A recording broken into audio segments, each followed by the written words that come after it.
사람이니 한국 법에 적용을 받지? 만약 미국 국적을 가진 사람이라면 미국 법에 적용을 받아. 나라마다 각각 법이 다르듯 하나님 나라는 세상 법과는 다른 하나님의 법이 있어. 우리가 하나님 나라에 가려면 하나님 나라의 법을 정확하게 알아야 해. 사람들은 성격 좋고 훌륭한 사람은 천국에 갈 거라고 생각해. 하지만 그것은 큰 오해야. 물론 이런 훌륭한 분들이 잘못됐다는 게 아니야. 단지 이것은 세상의 기준일 뿐이지 하나님 나라의 기준이 아니라는 거야. 하나님께서 정하신 하늘나라의 기준은 오직 죄의 유무에 달려 있어. 그 누구에게도 차별 없이 죄가 없으면 천국, 죄가 있으면 지옥이야. 그럼 지금부터라도 죄 짓지 않으려고 노력하며 살면 될까? 그렇다면 너희가 이제까지 저지른 죄는, 또 지금은 생각조차 나지 않는 죄는, 그리고 지금 이 순간에도 누군가 미워지는 죄는 어떻게 해야 하니? 그 길을 찾지 못하면 당연히 지옥으로 가야 해. 이 세상 모든 사람은 아담부터 지금의 너희들도, 그리고 세상 끝날의 한 사람까지 모두 지옥으로 떨어질 수밖에 없는 죄인이고, 죄인 스스로 자기 죄를 없앨 수 없어. 스스로 자기 죄를 없앨 수 없다면 누군가가 그 일을 해줘야 가능하다는 말이잖아. 그래서 지금부터 할머니가 스스로 자기 죄를 없애지 못하는 사람들을 위해 오신 한 분을 소개하고자 해. 그분이 어떻게 너의 죄를 해결하시는지 온 마음을 열고 들어보렴. 약 2000년 전에 이스라엘 작은 동네 베들레헴의 마구간에서 한 아이가 태어났어.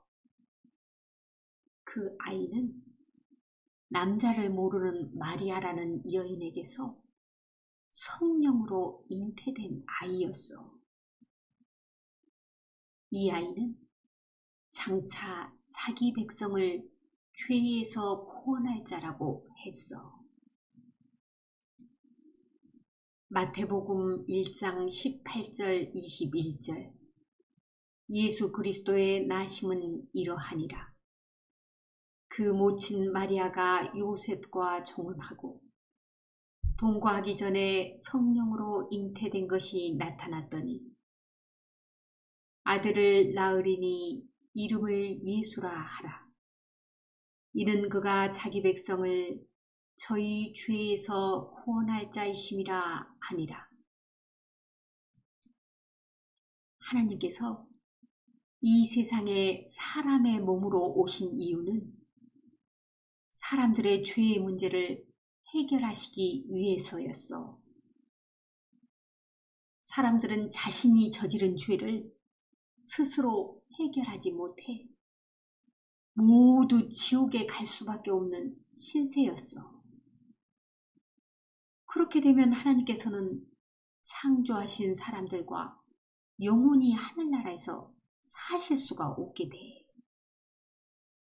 그래서 하나님께서 사람들의 죄의 문제를 해결하고 사람들에게 천국에서 영원히 함께 살 수 있는 자격을 주시기 위해 이 세상에 오신 거야. 요한복음 3장 16절.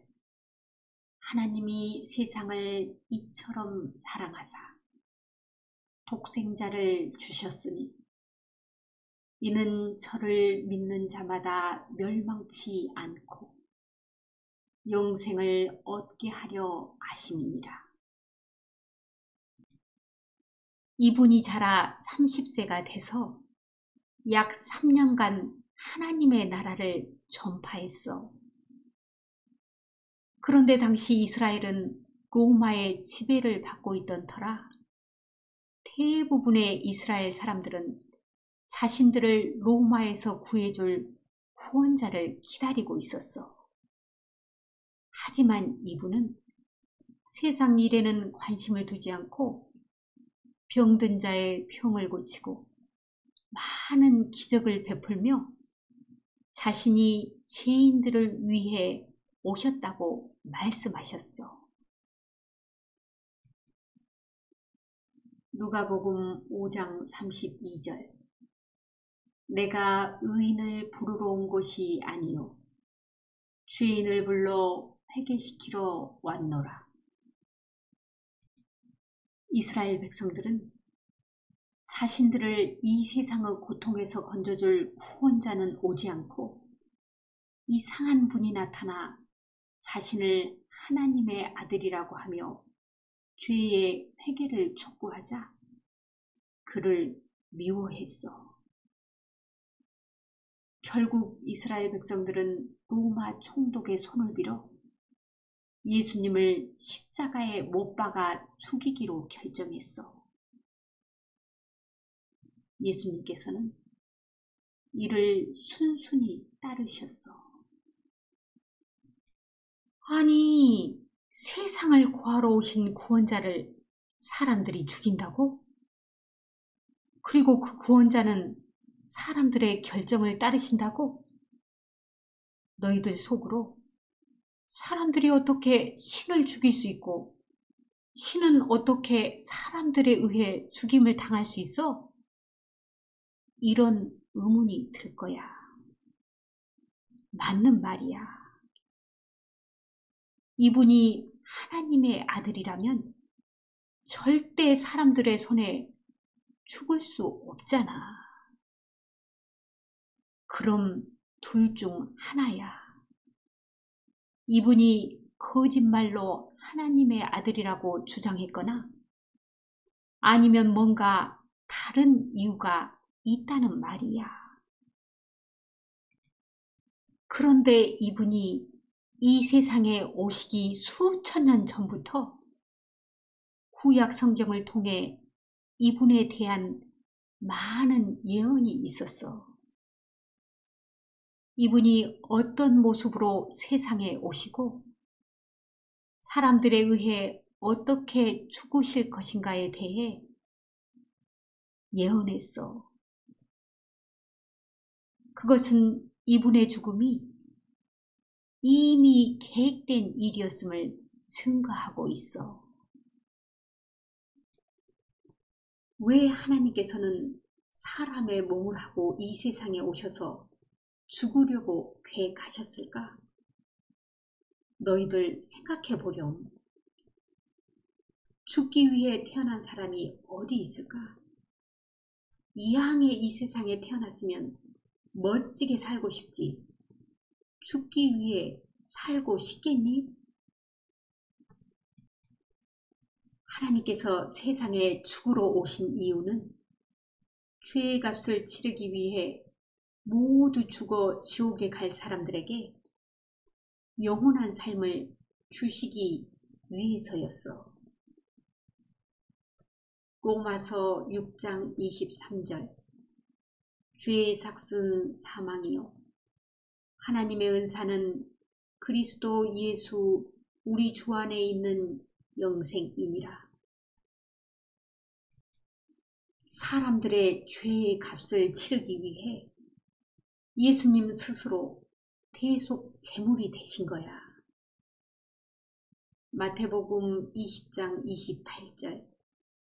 인자가 온 것은 섬김을 받으려 함이 아니라 도리어 섬기려 하고 자기 목숨을 많은 사람의 대속물로 주려 함이니라.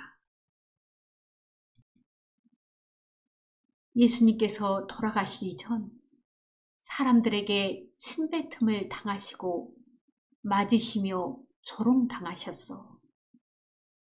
이것은 살면서 다른 사람을 무시하고 조롱거리로 만든 나와 너의 죄를 대신하는 거였어. 마태복음 26장 67절에서 68절. 이에 예수의 얼굴에 침뱉으며 주먹으로 치고 혹은 손바닥으로 때리며 가로되 그리스도야 우리에게 선지자 노릇을 하라. 너를 친 자가 누구냐 하더라. 또 채찍을 맞으셔서 온 몸이 피투성이가 되셨고 머리에는 가시관이 씌워졌어. 이것은 살면서 온 몸과 생각으로 지은 너와 나의 죄를 대신하는 거였어. 요한복음 19장 1절에서 2절. 이에 빌라도가 예수를 데려다가 채찍질 하더라. 군병들이 가시로 면류관을 엮어 그의 머리에 씌우고 자색옷을 입히고. 예수님께서 돌아가시기 전 십자가에서 6시간을 매달려 고통 속에서 절규하셨어. 그 절규는 너와 내가 지옥으로 떨어지기 전에 해야 할 울부짖음이었어. 마태복음 27장 45절에서 46절.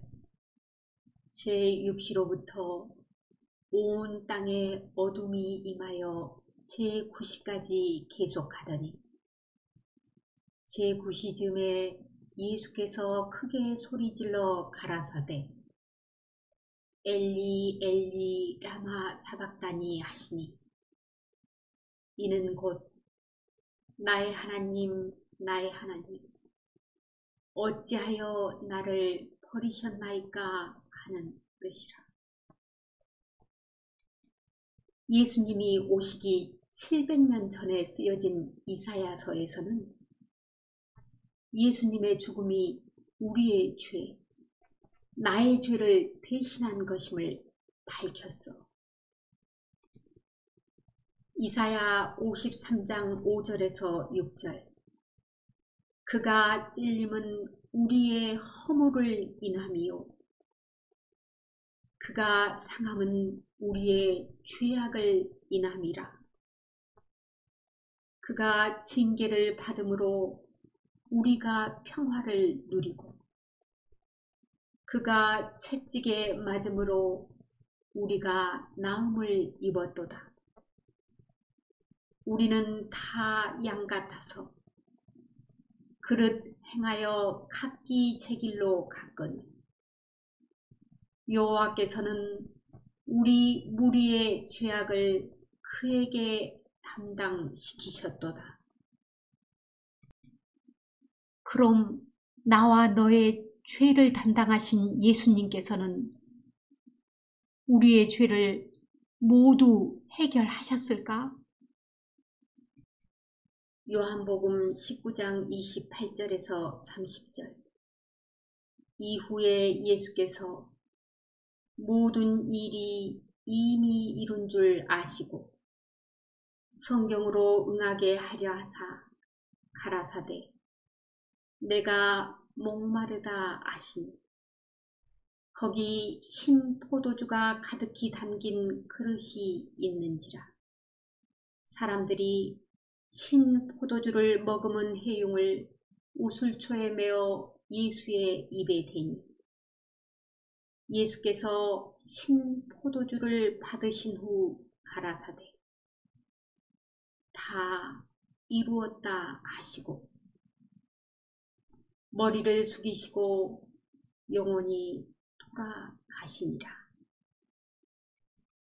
예수님께서 이 세상에서 마지막 하신 말씀이 다 이루었다고 하셨어. 뭘 다 이루셨니? 예수님께서 이 세상에 오신 목적을 다 이루셨다는 뜻이야. 죄의 대가로 죽어야 하는 모든 사람의 죄를 위해 예수님께서 대신 벌을 받았기 때문에 이제는 모두 해결됐다는 말씀이야. 심지어 예수님께서 죽으신 후 나와 너를 대신해서 지옥까지 갔다 오셨어.